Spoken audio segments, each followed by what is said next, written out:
Olá, o meu nome é Ana Gomes, eu sou psicóloga clínica e hoje vamos falar com o Vítor Hugo, que está na Eslováquia, e vamos falar sobre a pedagogia Montessori.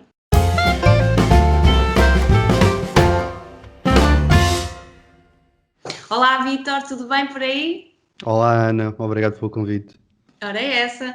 Isto foi muito engraçado, Vítor, porque nós conhecemos-nos por acaso, por causa de um post que eu fiz sobre os elogios de uma situação que aconteceu com o meu filho e, entretanto, esse post, ou melhor, desse post surgiram muitas dúvidas e entre algumas respostas surgiu uma resposta tua que me captou logo a atenção, porque tu disseste que és professor Montessori e eu já estava aqui para trazer há muito tempo alguém que trabalhe com essa pedagogia e nas escolas, porque é sempre interessante nós trazermos aqui informação, até porque, como tu sabes, em Portugal, tu és português, não é?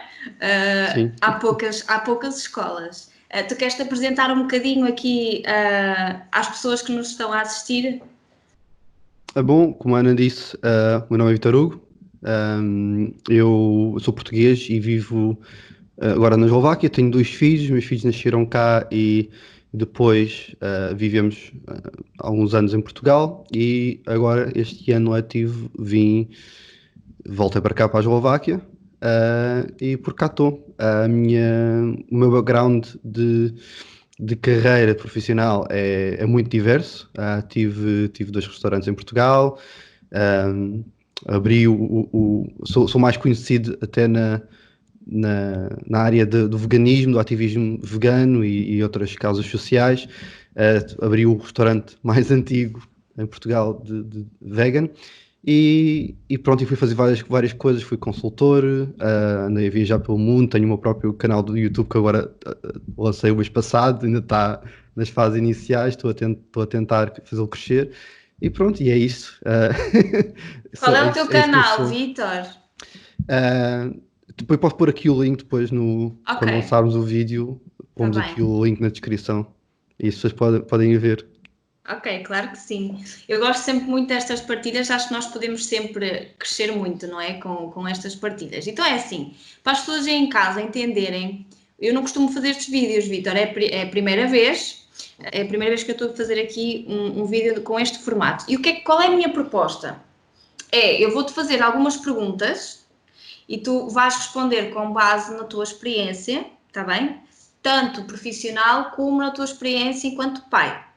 E porquê é que eu quis trazer o Vítor? Porque o Vítor já foste diretor da Escola da Floresta em Portugal, certo, Vítor? Estou a Uh, dizer bem, não estou? sim, sim, por acaso o meu título na Escola do Floresta era assim, sim, mas pronto, podemos chamar isso, podemos chamar diretor, sim, podemos chamar isso, Ok. sim. Entretanto, na Eslováquia, trabalhaste como professor numa escola Montessori, correto?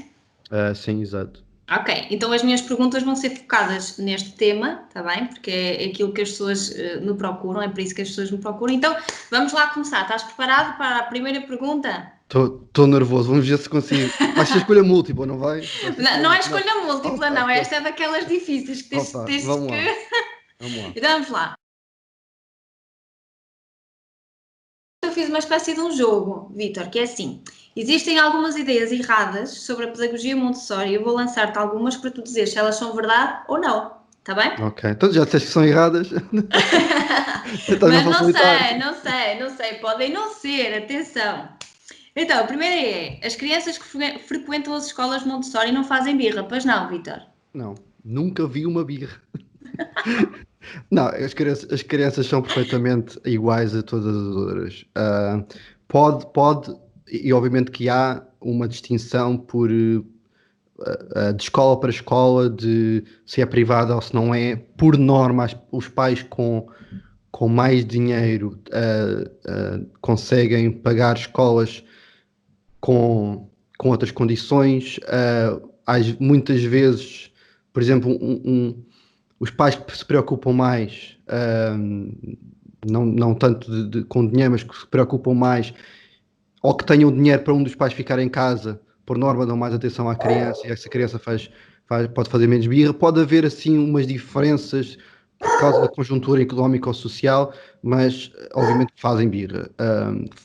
Algumas fazem birra ao entrar, algumas fazem birra enquanto estão a despedir do pai. Temos lá um rapaz na escola. Não há. Aliás, eu lembro-me, durante todo o ano letivo, houve um dia, nós todos estávamos a comentar porque é que ele não está cá. Porque ele não chorou um dia. Foi só um dia que ele não Ok. chorou.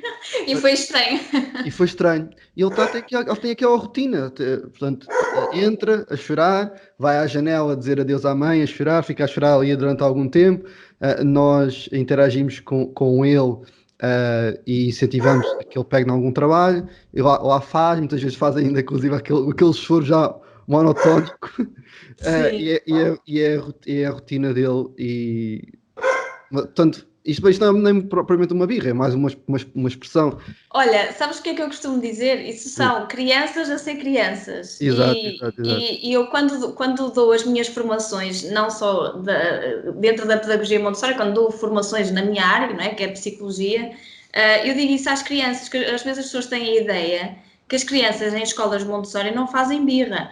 Mas é muito interessante porque a Maria Montessori até falou de um processo que se chama processo de normalização, em que a criança, aos poucos, não é? Ela começa a habituar-se, a adaptar-se àquele ambiente e começa a normalizar certos comportamentos que, por norma, refletem uma criança mais tranquila, uma criança mais segura de si, mas isso não significa que a criança não seja criança, ela vai ter momentos de frustração, vai ter momentos em que não vai conseguir fazer as coisas, que não vai conseguir lidar com as coisas. Eu acho que é preciso existir um adulto preparado, que saiba gerir essas emoções. Eu acho que a diferença está aí. Sim, sem dúvida. O adulto e o próprio ambiente. Mas sim, o adulto é o facilitador de tudo, não é? O adulto tem que estar. E quando tu dizes a palavra preparado, é muitas vezes. Estamos a ter esta conversa e estou a lembrar de mais coisas que faz parte. Eu, há bocado não disse, mas na apresentação, mas eu estudei bastante o comportamento humano como espécie, porque é que fazemos o que fazemos. E com isso fez-me a perceber muitas coisas. Nós reagimos e julgamos quando simplesmente somos todos iguais nesses aspectos básicos, é química. Por exemplo, as crianças, o facto de elas chorarem, a espécie humana as crianças, portanto, os bebés humanos são dos que mais choram em todo o reino animal. E isso tem que ver com uma coisa muito específica que foi, nós tivemos quase dizimados no mundo inteiro. Numa das idades do gelo tivemos quase dizimados, havia apenas umas quantas dezenas ou centenas de humanos no planeta inteiro.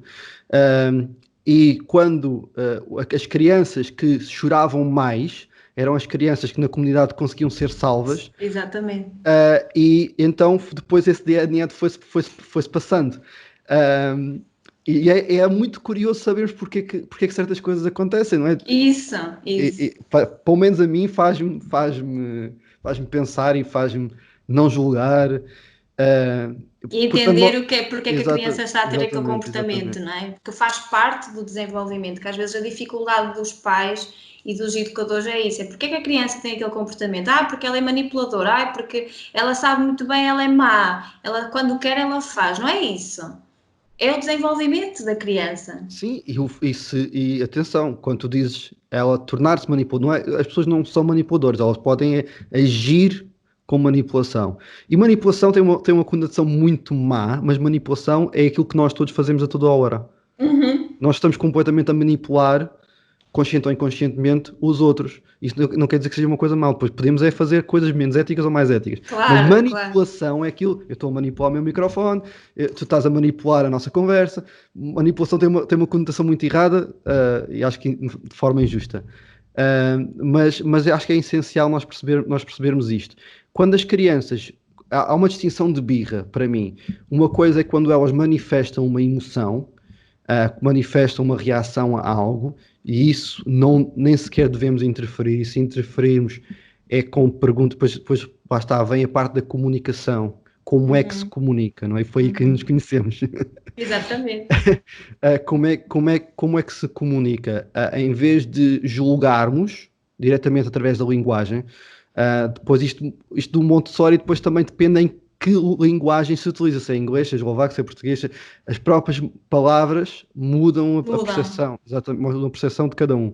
Não devemos interagir com a criança, a não ser que pode-se fazer, por exemplo, olha, vejo que estás a fazer uma coisa qualquer, tem que ver com a tua mãe, ou tem que ver com perguntar, e a criança pode dizer que sim ou que não. Nunca dizer algo que façam que a criança diga que sim ou que diga que não, para se sentir mais segura, para se sentir mais isto ou mais aquilo.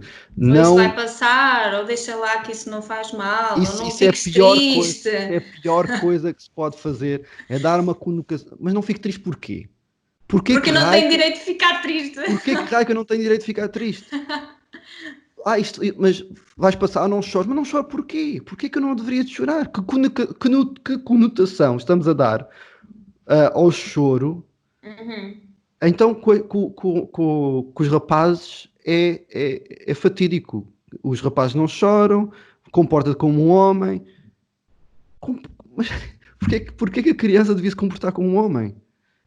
Quando isso faz parte do seu desenvolvimento normal, não é? As pessoas não viram-se para mim e dizem, olha, comporta-te como uma criança, se faz favor. Então, porquê que dizemos comporta-te como um homem? Não é? E depois é uma coisa que aqui, infelizmente, na Eslováquia ainda estamos muito, muito atrás, tem a ver com o sexismo que é aplicado, inclusive às crianças. A diferença de atitude que se tem para um rapaz, para uma rapariga, é abismal, choca-me, dói-me, é algo que eu gostava de trabalhar no futuro. Ainda moldamos completamente de uma forma bastante negativa como interagimos com eles. Mas pronto, a pergunta tem a ver com a birra, desculpa estar-me a alongar bastante, pois eu penso noutras e tantas coisas para falar. O primeiro caso era este, o segundo é uma reação a algo, um descontentamento. Por norma, a birra, ou o que a gente chama de birra, lá está, uma manipulação. Agora, a manipulação não advém da criança. Nunca se pensa que a manipulação... Nunca uma criança nasceu manipuladora. Claro. Ela aprendeu foi que não tinha mais nenhum mecanismo de reação para conseguir completar uma necessidade. Isso. E muitas vezes temos que distinguir desejo de necessidade, e só o conseguiu fazer daquela maneira. Isto tem a ver com o facilitador, que é o adulto. Exatamente. Portanto, eu também batalho muito nisso, sim. Advém exatamente disso. Como é que podemos aprender nós a modificarmos para que não exista esse conflito se a criança faz uma birra porque a criança está a sofrer. Exatamente. Olha, e daqui vem a segunda verdade ou mentira, que é: a criança na escola Montessori não trabalha as competências sociais porque o trabalho é essencialmente individualizado. Não é verdade. A competência social está sempre presente na pedagogia Montessori. É indissociável. O trabalho é individualizado, mas é o trabalho. Inclusive, a minha experiência em Montessori é limitada. Eu não tenho consciência de como é que é aplicado em todas as escolas. Na nossa escola, uma criança, por exemplo, está a trabalhar. O que nós ensinamos ou passamos o respeito pelo trabalho dessa criança. Portanto, não interferir. Se quisermos, podemos observar se a outra criança deixar. Portanto, se a criança não quiser ser observada, a criança manifesta que não quer ser observada. Se outras crianças quiserem observar, podem observar, mas não interferir, não pegar no...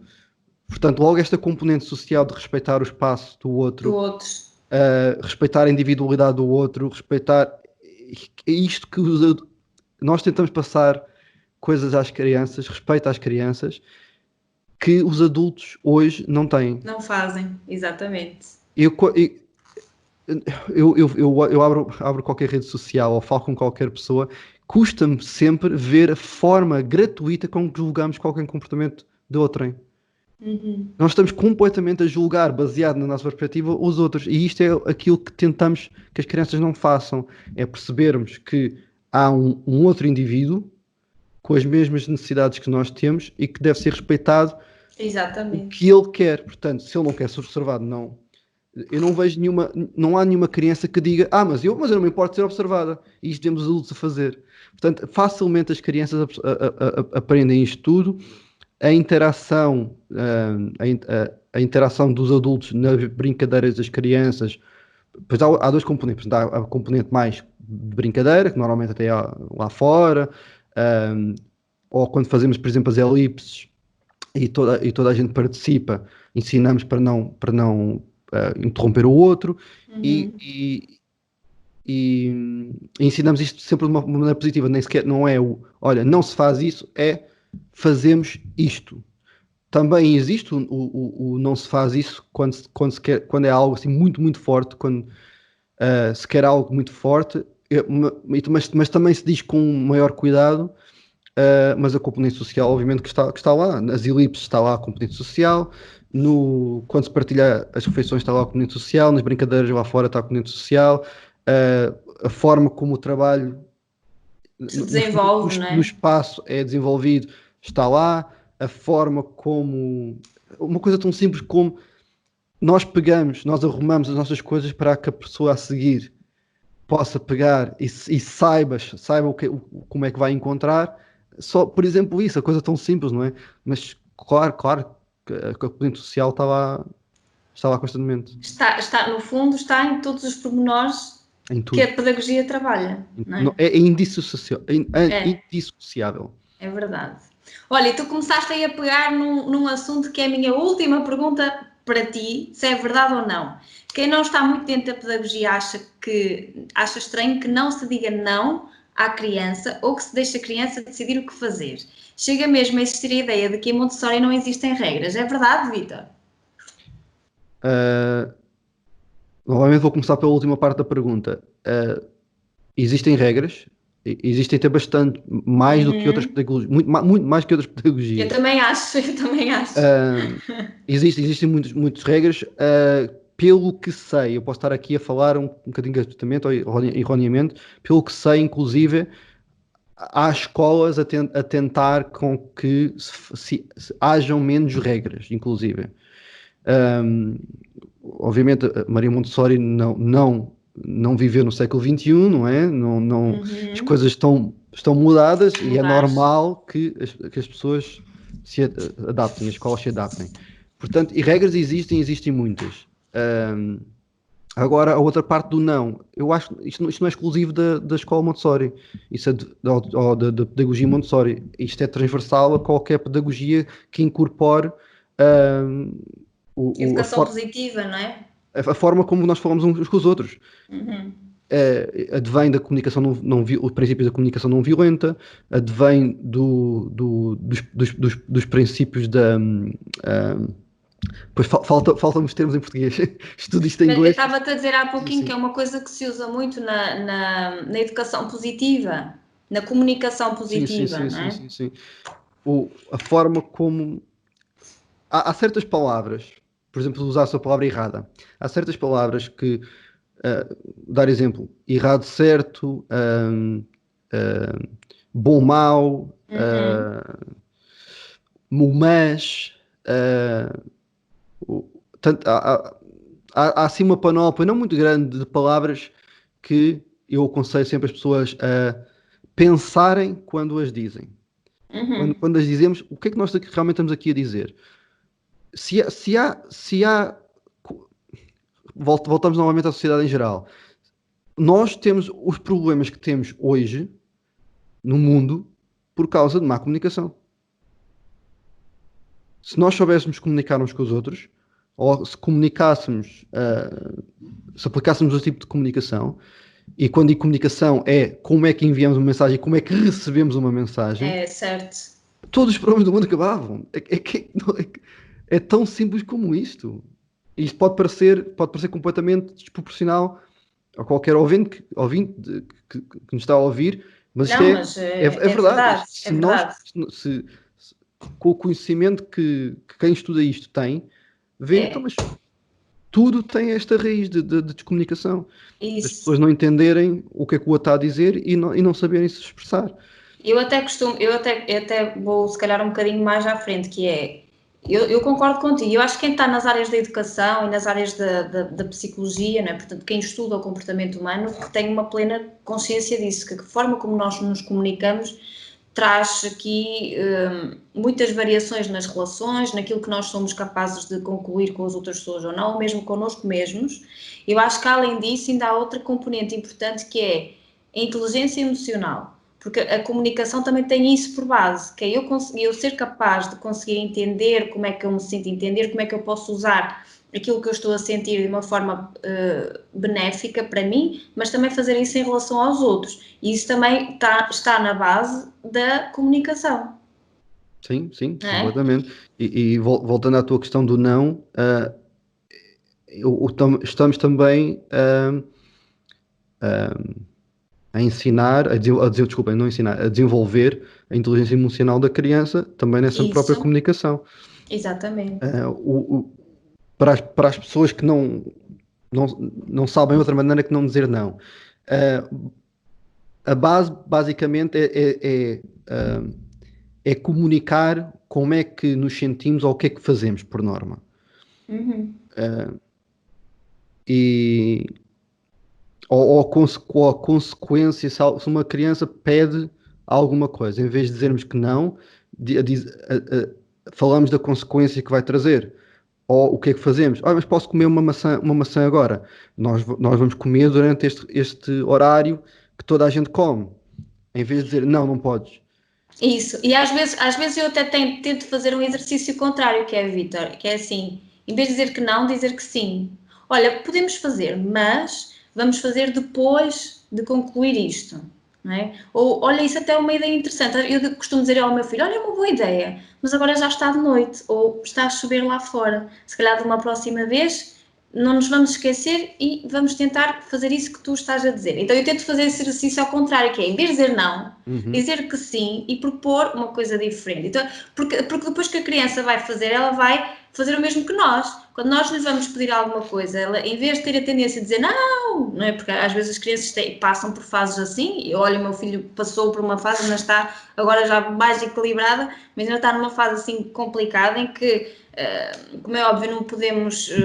Há coisas que não podemos fazer como a criança gostaria, não é? Porque não dá, assim uhum. como nós também não conseguimos fazer tudo como nós gostaríamos. Então eu penso que é muito importante isto, é deixar a criança perceber que as coisas são maleáveis, que não têm que ser assim tão fixas, que há coisas que nós podemos concretizar, mas tudo tem o seu tempo. Há uma frase que eu repito muito aqui em casa com o meu filho, que é tudo tem o seu tempo. Há tempo para brincar, há tempo para dormir, há tempo para tomar banho, há tempo para comer, há tempo para estar com as pessoas. Agora é tempo de ir comer, por exemplo. Eu uso muito isto. Meu filho entende, meu filho tem 3 anos e ele já entende muito bem este conceito. Então, lá está, a comunicação é a base, não é? É a base de todo o trabalho que nós temos com as crianças, incluindo nós ajudarmos as crianças a serem inteligentes ao nível emocional, porque com isto, com esta base, elas vão se sentir preparadas, não é? Vão ser adultos futuramente preparados, como estava a dizer há pouquinho. Se toda a Uhum. gente soubesse comunicar, teríamos muito menos problemas no mundo, não é? Agora vem outra coisa à cabeça que estavas a falar, que tem que ver com a subvalorização que nós damos a uma criança e a sobrevalorização que damos a um adulto.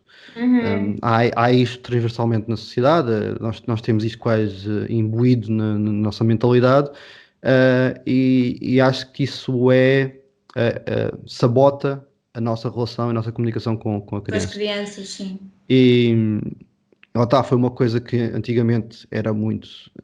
Dizíamos, pá, não respeita-se os mais velhos, respeita. Mas depois Tu os mais aqui não novos não. mandas nada. Mas espera aí, esta do respeita-se mais velhos eu sempre achei muito estranho. E sempre disse, não, temos que respeitar os mais velhos. Então os mais novos não temos que respeitar? Pois. Eu sempre, olha, mas tu acreditas, Vitor, que é desde pequenina que me faço essa pergunta?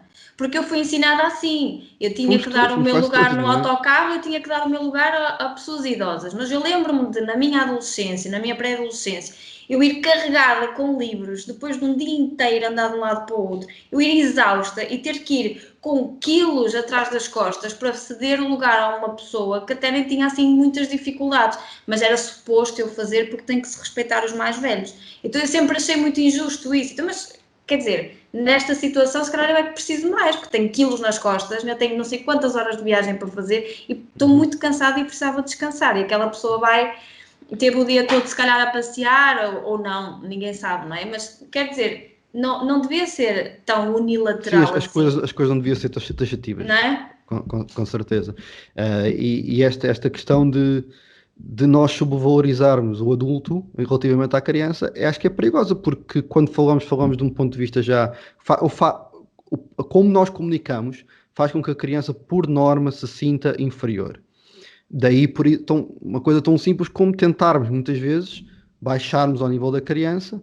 Isso. Uma das técnicas que se faz em vendas, por exemplo, é, se eu quiser vender a alguém, no momento, há vendedores que fazem isto, que no momento que eu quero fazer a venda, eu faço isto. Eu meto a perna por trás, por baixo do meu rabiosco, que é para estar aqui e falar-te assim, chego-me para a frente, quando eu quiser fechar o negócio. Isto é uma técnica de venda, porque Que é subconscientemente... comportamental, no fundo. Exatamente. E subconsciente, nós vamos estar ali numa posição de superioridade e a pessoa mais facilmente vai conseguir fazer a venda. Quer dizer, todas estas coisas são estudadas e depois são aproveitadas para publicidade, para venda, não sei o quê. E depois, na educação, parece que é um bicho de 7 cabeças e um 31. É tão simples como baixarmos ao nível da A nível criança e de... falar. Não temos que fazer sempre. Atenção. Sim. O que nós precisamos ter é consciência do que estamos a fazer. É mais consciência, basicamente é isso, é mais consciência. É verdade. E se falarmos a este nível e se falarmos de uma maneira, coitado, ele não vai entender, tenho que explicar isto assim, fala-se normal. É. Mostrar que temos sentimentos, mostrar que não temos respostas para tudo. Esta Para do tudo. adulto ter que responder, olha, sabes, não sei o quê. Não sei, queres ir descobrir comigo? Olha, Isso. vamos. É. Olha, e outra que eu também trabalho muito nas terapias, nas consultas que eu dou, eu faço muito em casa, que é, embora eu conheça bem a pedagogia, embora eu tente praticar ao máximo uma educação positiva em casa, eu também tenho momentos de cansaço, eu também tenho momentos em que às vezes as coisas não correm como eu quero, mas eu depois disso, eu tenho sempre uma conversa com o meu filho. E não é uma conversa que eu tenha sempre que pedir desculpa. Às vezes eu peço quando acho que fui exagerada numa reação ou que tive um comportamento que não deveria ter tido. Eu também chego ao lado dele depois da confusão toda e converso com ele. Digo, olha, desculpa, a mãe fez isto, não devia ter feito, mas fez por causa disto assim assado. E há outros momentos que eu não peço desculpa, mas que eu explico como é que eu me estou a sentir. Olha, eu há pouco tempo fiz assim assado, mas sabes porque é que eu fiz? Eu fiquei muito chateada. Fiquei muito chateada porque tu fizeste assim assado. E nós temos que trabalhar em conjunto. Tu tens que ajudar a mãe e a mãe também está aqui para te ajudar e para te ensinar a fazer bem. Eu tenho muitas destas conversas com o meu filho quando as coisas não correm como eu pretendo. Vítor, porque é como nós falamos há pouquinho, isto não é fácil. Ser mãe e pai não é fácil. Então nós temos que ter essa consciência que a forma como nós comunicamos com a criança que a faz sentir mais respeitada ou não. E quando nós respeitamos a criança, ela vai nos respeitar a nós. Isto é um ciclo. E vai nos ouvir melhor, vai querer ela, por livre e espontânea vontade, fazer melhor, não é? E não é porque nós avaliamos, é porque há um respeito mútuo, é porque há uma vontade mútua de nós fazermos e sermos melhores. E eu acho que as pessoas têm que ter essa consciência, que não corre sempre tudo bem, mas que nós podemos depois trabalhar isso com a criança. Sim, e adicionava uma palavra muito importante, é confiar. Não só Sim, respeitar sim. o outro, Sim, confiar um sim. no outro. Eu digo muito isso ao meu filho, sim. Eu digo-lhe sempre, olha, quando eu não sei se ele vai fazer as coisas, porque nós temos que repetir muito, principalmente com crianças pequeninas, não é? Uhum. Eu digo-lhe sempre, olha, quando ele não quer fazer, eu digo, ok, então eu vou confiar em ti. Às vezes eu até lhe pergunto, posso confiar em ti nisto? Por exemplo, quando é para ir à casa de banho sozinho, eu posso confiar em ti, posso confiar que tu vais sozinho à casa de banho? E ele diz-me que sim, e eu depois confio. Se correr mal, nós depois temos uma conversa. Não é que eu tenha perdido a confiança, mas eu vou-lhe dizer, ok, para a próxima tenta fazer, para a próxima vamos tentar fazer melhor. Mas eu também pratico muito esta questão da confiança. Eu digo-lhe mesmo, ok, então eu não te vou chamar, não te vou pedir nada, eu vou confiar em ti. E ele faz. Ele Uhum. faz. E é tão pequenino e já entende tão bem este conceito. Então, lá está, é importante isto do respeito para com a criança, sem dúvida. Olha, a conversa fugiu muito inclusive, Do tema, não é? sim, lá está, porque depois da minha cabeça vem muitas outras coisas, e eu acho que são importantes dizer, muito, muito importantes dizer. E se há mais do que o que é Montessori, mais do que é a pedagogia A, B ou C, há dois conselhos universais que realmente quero dar. Nós vivemos, ainda por cima agora, com a pressão social que temos, juntaram-se as redes sociais, onde nós partilhamos normalmente os momentos bons, os feitos. Ninguém mete no Facebook que A asneira que fez. exato, a cama molhada ou a palmada no rabo que se deu quando se prometeu que nunca se ia fazer. Repara, eu tento formar-me e conhecer. Eu digo que não quero morrer estúpido, então tento estudar tudo e mais alguma coisa e ler e fazer e etc, etc. É, trabalho numa escola Montessori. Já estudei comunicação institucional. Dei aulas de parentalidade. Já fiz tanta coisa, tenho tanto conhecimento, acho que mais que 99% da população em geral. E mesmo assim farto-me de falhar. Uhum. Eu também. Eu E, também. e, eu- e, e isto é fundamental que se diga. Eu falho mais do que acerto. Mas sabes que eu costumo dizer que não é uma questão de falha. É porque nós não sabemos, nós aprendemos Eu todos os eu estou a dias, utilizar não é? eu estou a utilizar esta expressão porque nós sentimos como falhanços. Sim, Daí eu mas, estar a mas na utilizar esta verdade, expressão. sim, mas na verdade não é. Isso também é outra coisa que eu trabalho muito nas terapias. Não é Era uma isso, era falha, isso que eu ia é dizer. porque isto é uma aprendizagem e Era isso que eu ia. as próprias crianças desenvolvem-se tão rápido e as etapas são tão diferentes que assim, nós temos que acompanhar e nós vamos aprendendo ao longo do caminho. Então, na verdade, nunca é uma falha, não é, Vítor? É um crescimento, é uma aprendizagem. Eu ia dizer exatamente isso, que não, para ninguém que tenha alguma dúvida que em algum momento, tanto a criança como nós como pais ou como qualquer papel social que nós tenhamos, não tenham a menor dúvida que nós estamos sempre, a todo o momento, a fazer aquilo que sabemos. Isso. E a fazer o melhor que sabemos. Exatamente, é aquilo que nós sabemos. Agora, É, podemos tentar fazer melhor, podemos claro. tentar saber mais, temos que muitas vezes arcar com as consequências. Agora, estamos sempre, sempre, sempre a fazer aquilo, portanto, não se sintam mal, não se arrependam daquilo que estão a fazer, não tenham vergonha daquilo que estão a fazer. Infelizmente, há muita pressão social, mas vamos não julgar os outros desta maneira. Podemos brincar com as situações, podemos chamar a atenção, podemos fazer isto, aquilo, mas é principalmente não julgar e estar ao lado da criança, estar ao lado de nós próprios, dos nosso companheiro, nossa família, etc. Isso é fundamental. É, sem dúvida. Olha, Vitor, nós vamos terminar por aqui porque já temos aqui um longo, longo vídeo cheio de informação. Obrigada mais uma Vamos vez por dividir isto estares em aí desse dois. lado. Vamos ver como é que eu vou fazer aqui a edição. Mas obrigada, eu acho que Obrigado, foi eu. que para mim foi muito bom, gosto sempre de partilhar e de falar, no fundo, partilhar experiências e também beber um bocadinho de experiências do outro lado. Eu acredito que seja útil para quem nos irá ver. Obrigada, espero que aí pela Eslováquia o Covid esteja minimamente controlado. Nós aqui estamos a começar o desconfinamento, vvamos ver no que é que isto dá. Ok, ok. Pronto, obrigada, Vitor, então. Obrigado. Tchau, tchau. Adeus.